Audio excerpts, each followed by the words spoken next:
Good morning, students. In grade 9, science comprises of 3 bifurcations rather than classifications: physics, chemistry and biology. So today we will be starting with physics.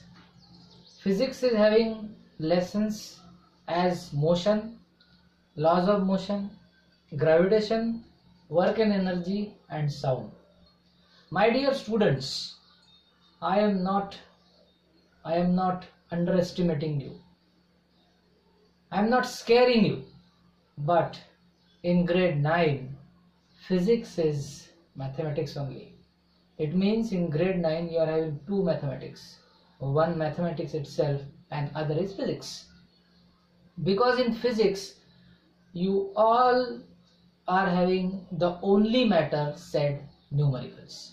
So let us start with the first topic, motion. Now the topic motion, the word motion, you can imagine birds are flying. You can imagine the fish swims underwater. Cars, bikes, vehicles are moving on the road. If we talk about planets rotate and revolve around the sun. These all examples are of motion. So the word motion, you understood that any object which is not at rest position, that means it is in motion. So now there are various types of motion. The first one, motion along the straight line.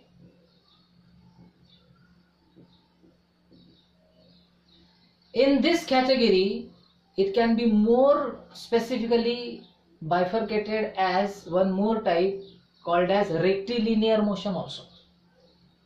Motion along the straight line, the word and the concept is very clear. It is along the straight line. But rectilinear motion is, it is absolutely straight line without any curves. Second type is circular motion. Another type you can go with rotational motion, circular motion, vibratory motion. There are various types of motion we can talk about. But in this topic, we will be talking first of all motion along the straight line. For this, just an example. If this is A to B, this is the rest position, we can call it as origin also. It means from where we originate.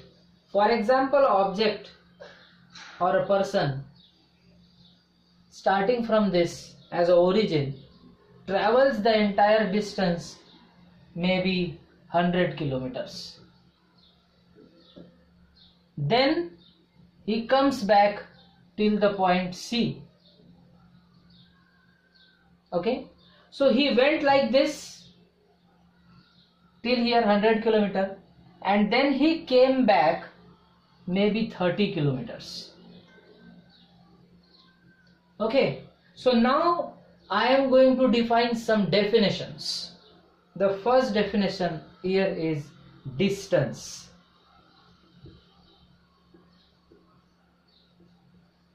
So what is distance? Distance is the actual path covered by an object. This is object, person who travels the distance from A to B.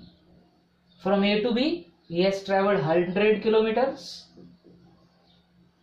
Okay. Then he came back along the same path till C, that is 30 kilometers. It means the question asked to you, how much distance is traveled by the object? So simply you can say that the object has traveled 130 kilometers. Got the point? It means distance is the actual path covered by an object. Okay. Now, if we consider here the object travels from A to B and then B to C, it means the object's journey has ended here at this point, and the object has initiated the journey from here. It means the starting point is A and the ending point is C. So another definition is coming, that is displacement.